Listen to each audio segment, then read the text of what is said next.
Have you ever felt really depressed because of the acne that somehow managed to appear on your face overnight?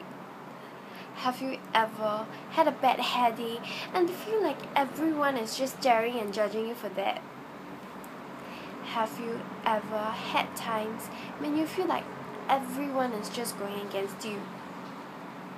Now combine all of these feelings together, and this mixture of unease and misery would be what the LGBT society has to go through on a daily basis.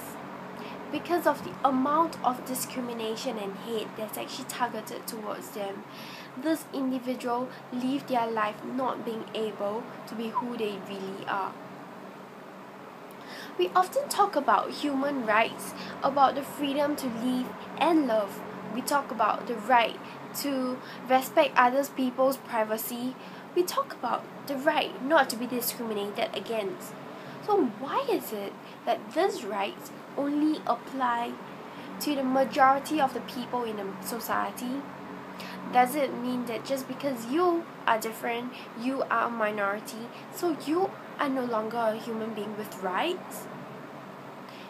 In Texas, a judge overseeing a case gave a man only 30 years of imprisonment instead of a life sentence for killing 2 humans, simply because he doesn't much care. This is what he said: he doesn't much care for quirls, cruising the street and picking up teenage boys.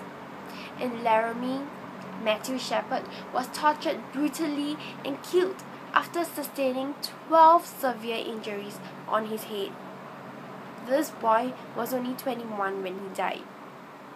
Just what exactly did these people do to actually deserve such anger and hatred that's actually directed at them?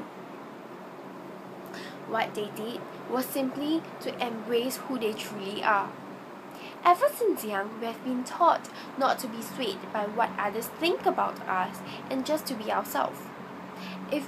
Let's say if we all have differences as individuals and expect others to actually understand them and accept us as a whole, then what gives us the right to judge others and call them freak and quarrels simply because of the difference in their sexual orientation?